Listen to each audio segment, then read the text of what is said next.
श्री स्वामी समर्थ मैत्रिणींनो, आजच्या व्हिडिओमध्ये आपण काही वास्तू टिप्स बघणार आहोत। आजचा मुख्य दरवाजा नेहमी फडक्याने पुसून स्वच्छ ठेवावा। तसेच संध्याकाळी तिन्ही सांजेला मुख्य दरवाजा थोडा वेळ उघडा ठेवावा, त्यावेळेस धूप दाखवावा। घरात ज्या खोलीत तिजोरी ठेवलेली असेल त्या भिंतीचा रंग काळा, लाल अथवा निळा नको, तो नेहमी पिवळा असावा। आपल्या घरामध्ये आपली पत्नी, मुले किंवा कोणालाही अपशब्द वापरू नयेत, कारण वास्तू नेहमी तथास्तु म्हणत असते। त्यामुळे घरामध्ये नेहमी सकारात्मक बोलावे। निश्चित काही लोक शंकराची पिंड ठेवतात, ते चुकीचे आहे। तर काही लोक भंगलेल्या तुटलेल्या मूर्ती तुळशीमध्ये ठेवतात, तेही चुकीचे आहे। तुळशीत फक्त देवास वापरलेले पाणी विसर्जित करावे। हळद आणि केसर याचा टिळा लावल्यामुळे श्रीमंती येते। अतिशय महत्त्वाची पुढील टीप, उंबरठ्यावर लक्ष्मीची पावले कधीही चिटकू नयेत, कारण त्या लक्ष्मीच्या पावलावर आपली पावले पडणे हे काही बरे नाही। रोख रक्कम हातात पडली की ती घरी आणून सर्वप्रथम देवापुढे ठेवावी। कुठल्याही परिस्थितीत त्यातील एकही रुपया खर्च करू नये। दुसऱ्या दिवसापासून खर्च करायला सुरुवात करावी। आपल्या कपाळी मधल्या बोटाने गंध लावूनच नंतरच देवपूजा करावी, म्हणजे ती पूजा पूर्णत्व होते। जर तुम्ही पैशासंबंधी कामासाठी निघताना उजवा पाय घराबाहेर टाकून निघावे। गणेशास एक लाल फूल मंदिरात वाहून समोर आलेल्या अपंग भिकाऱ्यास द्यावे। वृद्ध भिकाऱ्यास पैसे देऊन त्याचे मन संतुष्ट करावे, म्हणजे यश मिळते। संध्याकाळनंतर दिवे लागल्यावर कोणालाही पैसे देऊ नये। तसेच राहूच्या होऱ्यात पैसे देणे घेणे म्हणजेच व्यवहार अजिबातच करू नयेत। सूर्यास्ता अगोदर मोठी खरेदी करावी। सूर्यास्तानंतर मोठी खरेदी केल्यास व पैसे दिल्यास लक्ष्मी नाश पावते। उपयुक्त टीप आवडत असतील तर मराठी रोहिणी किचन आपल्या चॅनलला लाईक, शेअर व सबस्क्राईब नक्की करा। बुधवारी पैसे कोणास उधार देऊच नयेत, दिल्यास ते बुडतात व वसुलीला त्रास होतो। गुरुवारी पैसे देणे चांगले। मंगळवारी कर्जाचे पैसे देऊन कर्जफेड करावी व शुक्रवारी कर्जफेड स्थितीत सुधारणा होते। मंगळवारी पैसे कर्ज घेतल्यास ते लवकर फिटतच नाहीत। दिवा व समईच्या ज्योतीचे तोंड उत्तरेकडे असल्यास लक्ष्मी प्रसन्न होते, पूर्वेकडे असल्यास सुखप्राप्ती होते।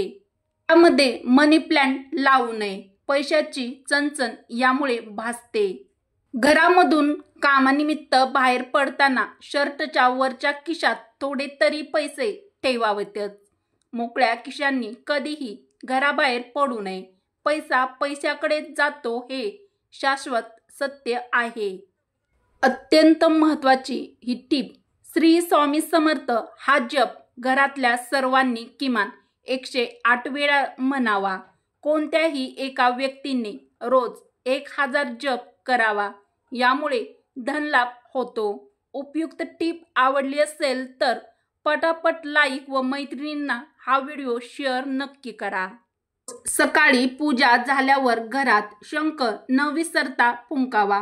घरात वास्तव्यास असलेली अलक्ष्मी म्हणजेच लक्ष्मीची मोठी बहीण अवदसा काढता पाय घेईल आणि लक्ष्मी चिरंतर आपल्या घरामध्ये नांदेल।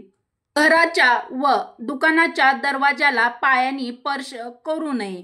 तो मळकट कपडे घालतो, दात स्वच्छ घासत नाही, जास्त जेवतो, कठोर बोलतो आणि सूर्योदय अथवा सूर्यास्तासमयी झोपतो, तो साक्षात विष्णू असला तरी लक्ष्मी त्याला सोडून निघून जातेच। व्यक्ती दररोज सूर्यनारायणाला किंवा गणपतीला नमस्कार करते, तिला नेहमी आरोग्य, उत्तम आयुष्य देते, तेजाची प्राप्ती होते। तर गुरुवारी तुळशीला थोडे दूध घातल्याने शरीर, घरात लक्ष्मीचे कायमस्वरूपी वास्तव्य राहते। उपयुक्त टीप आवडली असेल तर पटापट एक लाईक नक्की करा। एखाद्या मंगळवारी हनुमान मंदिरात जाऊन 1 किलो गूळ अर्पण करावा व तिथेच बसून हनुमान चालीसाचा 11वा पाठ करावा. अनावश्यक खर्चाला यामुळे पायबंद बसेल. कामानिमित्त घरातून बाहेर पडताना एखादे तुळशीपत्र तोंडामध्ये टाकावे. पैशाअभावी अडकलेली कामे यामुळे मार्गी लागतील. दर पौर्णिमेला रात्री 12 नंतर लक्ष्मीचे वास्तव्य काही काळ पिंपळ झाडावर असते आणि म्हणूनच ज्यांना शंका होईल त्यांनी पिंपळ वृक्षाला 10 प्रदक्षिणा घालाव्यात. आर्थिक अडचण कधीच उद्भवणार नाही. घरात, दुकानात किंवा कार्यालयात बासरी वाजविणाऱ्या श्रीकृष्णाची तस्वीर पूर्वेकडील भिंतीवर लावावी. कर्ज घेण्याची वेळ कधीच तुमच्यावर येणार नाही. नोकरीमध्ये प्रमोशन मिळत नसेल तर हा उपाय करावा. सर्वात प्रथम उजव्या हातात काळ्या रंगाचा दोरा बांधलेला असेल तर तो आधी काढून टाकावा आणि त्याऐवजी तुम्ही पंचरंगी दोरा बांधावा. दररोज सकाळी कबुतरांना ज्वारी टाकावी. प्रगती 100% होतेच होते. ज्या वेळी आपण समुद्रकिनारी फिरायला जातात त्या वेळी जलदेवतेला प्रार्थना करून एक श्रीफळ, नारळ, कुंकू अर्पण करून विसर्जित करा. उपयुक्त टीप आवडली असेल तर हा व्हिडिओ शेअर करायला विसरू नका. रात्री पूजा केल्यानंतर किंवा लक्ष्मीपूजन केल्यानंतर घरामध्ये व्यावसायिक ठिकाणी शंख वाजवावा. यामुळे कटकट निघून जाते. उपवास करून शरीर शुद्धी होते. यात्रा करून शरीर बलवान होते. जप करून मानसिक विकास होतो.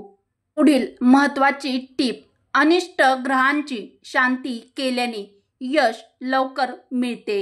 धन रत्न जतन केल्याने लक्ष्मी स्थिर राहते.